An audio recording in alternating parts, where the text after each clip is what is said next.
네, 2016년 12월 9일 여러분은 어디에 계셨습니까? 어디에서 이 뉴스를 접하셨습니까? 그때 오늘이 4년 전 오늘이죠. 박근혜 대통령에 대한 탄핵 소추안이 국회에서 가결된 날입니다.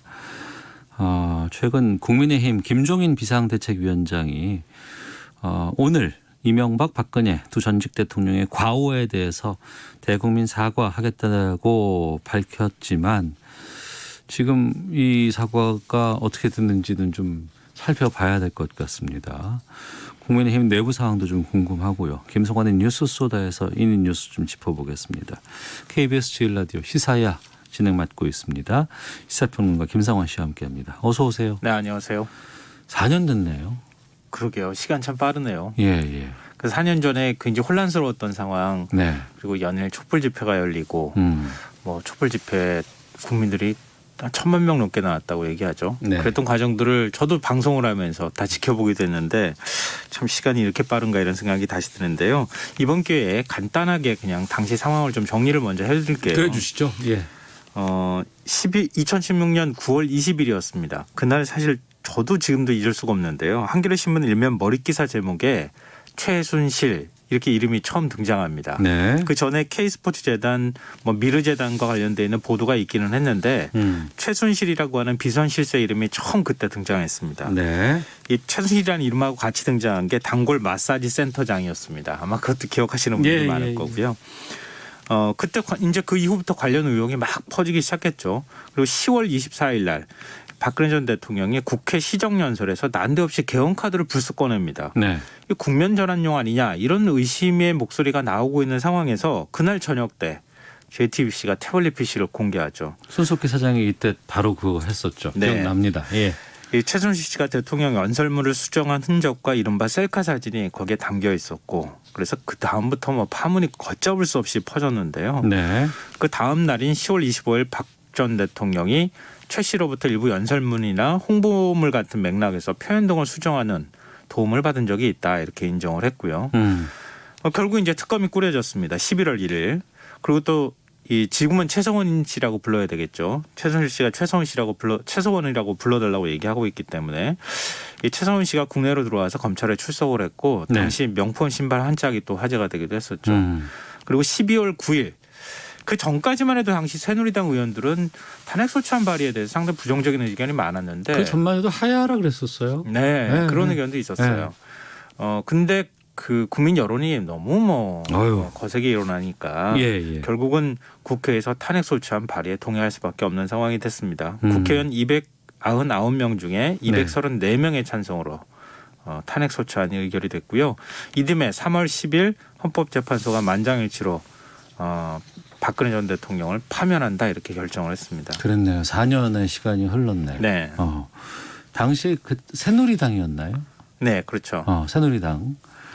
그리고 지금은 이제 당명이 여러 번 바뀌었다가 국민의힘으로 지금 되어 있고. 자유한국당으로 갔다가 미래통합당으로 갔다가 지금 다시 또 국민의힘으로 왔죠. 그 국민의힘의 비상대책위원장인 김종인 위원장이 대국민 사과하겠다라는 얘기들을 공공연하게 그전부터 했었고 네, 맞아요. 시점을 못 박은 건 최근이었습니다. 그래서 오늘 전후에서 대국민 사과를 하겠다고 했는데 어떻게 되는 거예요? 지금 상황은?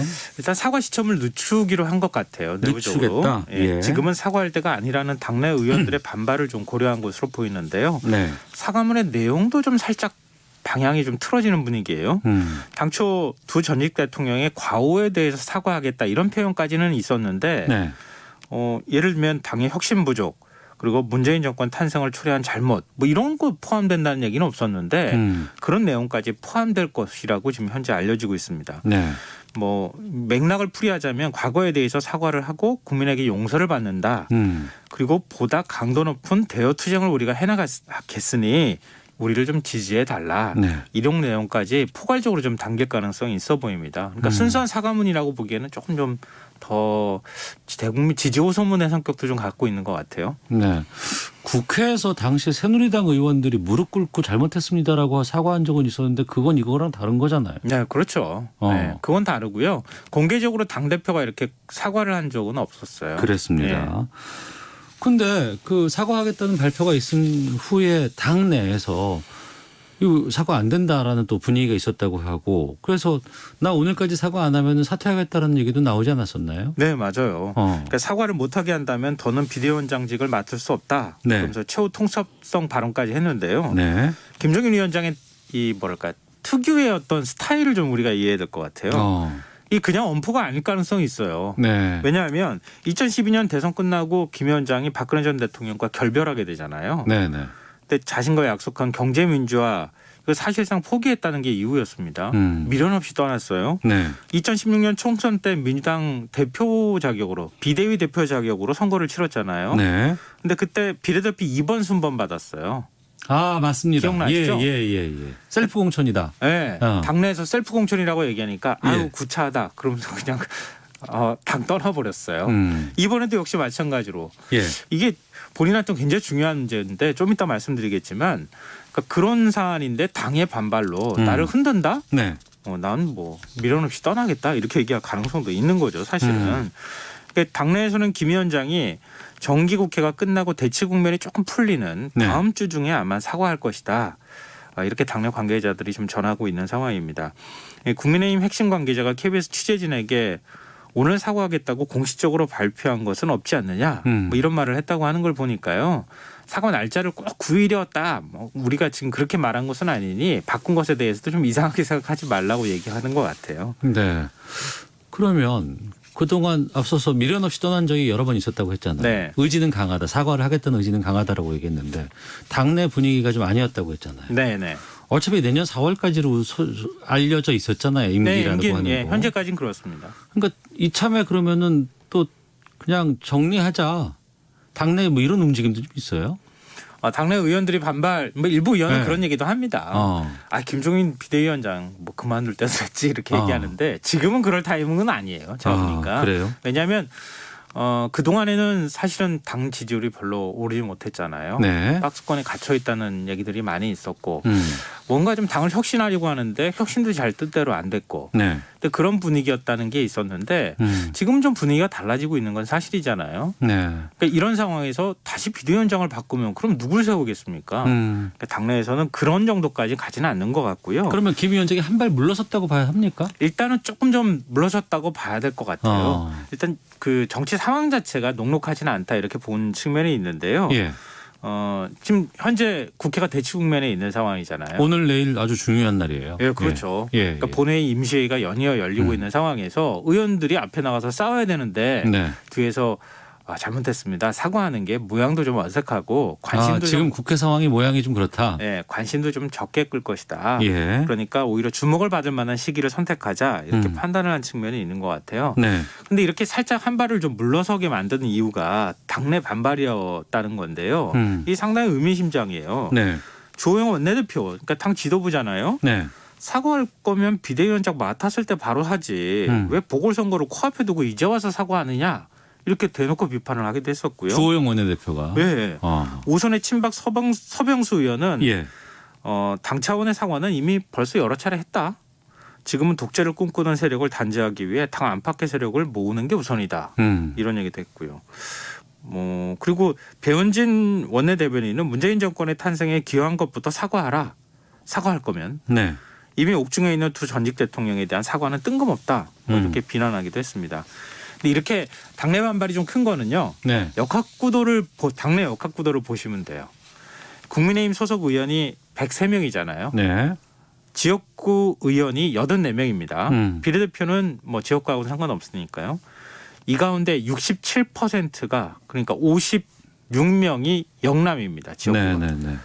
박근혜 전 대통령 동정론이 영남 지역은 아직 남아 있거든요. 특히 TK 쪽에 많이 남아 있습니다. 네. 근데 대구 경북 출신 의원이 지금 24명이나 돼요. 그러니까 그 의원들이 지역 여론을 생각하지 않을 수 없다. 사과를 한 해 안 해가 자기 지역구에 영향을 끼친다. 예. 그러니까 지역구의 여론을 와서 대변해 줘야 된다. 뭐 이런 거. 그리고 보수층이 뭐 아스팔트 보수를 비롯해서 보수층에서도 일부 두 전직 대통령 사과에 대해서 과오에 대해서 인정해서는 안 된다 이렇게 생각하는 층이 있는데 그런 층의 여론도 우리가 대변해 줘야 한다. 그런 층이 떨어져 나갈 것이다.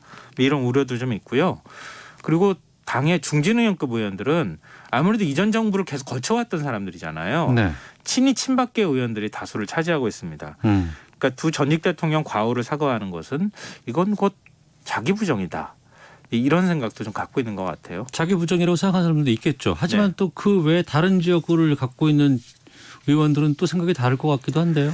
근데 다르긴 한데 목소리가 아무래도 상대적으로 적죠. 왜냐하면 조용조용하게 되네. 수도권 의원이 12명밖에 되지 않은 상황인데요. 예. 원희룡 제주지사는 이제는 답을 해야 할 때다 이렇게 얘기를 했고요. 오세훈 전 서울시장은 보수는 책임을 피하지 않는 것이다. 네. 최악의 정권을 탄생시킨 잘못에 대해서도 함께 국민께 사과해야 한다.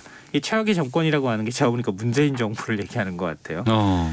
국민의힘 사무처 직원들도 김 위원장의 사과 방침에 깊은 감사와 지지를 표한다 이런 성명을 냈습니다. 네. 근데 내년 4.7 서울시장 보궐선거, 부산시장도 이제 선거가 치러지게 되겠지만 2022년 대선의 전초전이잖아요. 그만큼 중도층 민심을 잡는 게 중요한데 그렇게 하기 위해서는 어떻게 됐든 과거 문제를 좀 정리하고 넘어가야 한다. 네. 그럴 필요가 있다는 게 김 위원장의 생각인 것 같아요. 최근 기자들을 만나서 박근혜 전 대통령 탄핵 이후 당내 이 국민들에게 그 당이 국민들에게 정중하게 사과한 적이 있느냐? 없다. 네. 그러니 30, 40 세대를 비롯한 중도층들은 기분이 나쁘고 당을 지지하지 않는 것이다. 그러니까 지지율이 정체가 되고 젊은 사람들에게 호응을 못 받는 이유는 제대로 된 사과가 없었기 때문에라고 하는 게 김종인 위원장의 생각이네요. 예, 그렇죠. 그러니까 김 위원장이 비군 최근에 이제 총선 때 그때 이렇게 큰 참패를 당할 거라고 예측한 사람이 많지 않았잖아요. 네. 그 참패의 가장 큰 원인은 민주당이 잘 싸운 것도 있겠지만 국민의힘이 국민들의 비호감도 때문에 네. 국민들이 국민의힘에 대해서 찍고 싶은 마음이 없었다고 하는 게 더 큰 이유라고 봐야 되는 거죠. 이렇게까지 크게 의석수 차이가 나기는 좀 어렵거든요. 예, 예. 그러니까 그 가장 기저에 깔려 있는 것이 탄핵에 대해서도 사과하지 않는 정당. 그런 것에 대한 비호감 문제가 좀 있는 것 같아요. 네. 그 비호감을 어떻게 해서든 호감으로 바꾸기 위해서는 박근혜 전 대통령 또 이명박 전 대통령 문제를 딛고 넘어서야 한다. 이런 게 있고요. 또 하나는 문재인 대통령과 민주당이 이른바 콘크리트 지지층이 있다고 얘기를 하잖아요. 근데 그것도 40%라고 하는데 이게 얼마나 오래 갈지는 아직 그 확언하기는 좀 어려운 상황인 것 같긴 하지만 네. 이런 확고한 지지층을 갖고 있는 상황에서 재보선이나 대선에서 승리할 수 있는 방법은 결국 나머지를 우리 편으로 끌어들일 수 있는 거 외에는 없잖아요. 그러니까 나머지라고 하는 게 보수층하고 중도층이라고 이른바 얘기하는 층인데 네. 그 부동층을 우리 쪽으로 끌어들이기 위해서는 어찌됐든 사과하고 넘어가야 된다. 이런 필요가 있다는 거죠. 네. 사과한다면 기대 효과는 어떤 것들이 있을까요? 근데 좀 아쉬운 점이 있어요. 정치는 타이밍이라고 하잖아요. 밥을 다 지어놓고 난 다음에 지금 김을 자꾸 빼고 있어요. 김 위원장이 사과한다 하면서 안 했잖아요. 네. 시간을 끌면 끌수록 사과의 효과가 그만큼 반감될 수밖에 김 없다는 빠졌다? 거죠. 네. 그리고 굳이 오늘이 아니더라도 먼저 좀 치고 나갔으면 좋았을 뻔했다 이런 아쉬움이 있고요. 네. 또 하나는 대통령 지지율이 아무리 흔들려도 이게 곧바로 국민의힘 지지율로 연결이 되는 건 아니라는 거예요. 네. 정부 여당에 무조건 반대만 하지 말고 새로운 이슈, 인물로 승부해야 한다 이런 얘기입니다. 알겠습니다. 5007번님께서 4년 전 저는 김밥집 운영하고 있었는데 당시 이정미 판사님의 대통령 박근혜를 탄핵한다라는 말씀을 듣고 김밥 썰다 손을 베었던 기억이 납니다. 충격적인 일이었습니다. 4년 지난 우리는 4년 동안 정치가 발전했는지 뒤돌아보게 되네요. 라는 의견도 굉장히 보내주셨습니다. 의미심장한 말씀해 주셨네요. 자, 김성환 평론가와 함께했습니다. 오늘 말씀 고맙습니다. 네, 고맙습니다. 예, 시사본부 마치겠습니다. 내일 뵙겠습니다. 안녕히 계십시오.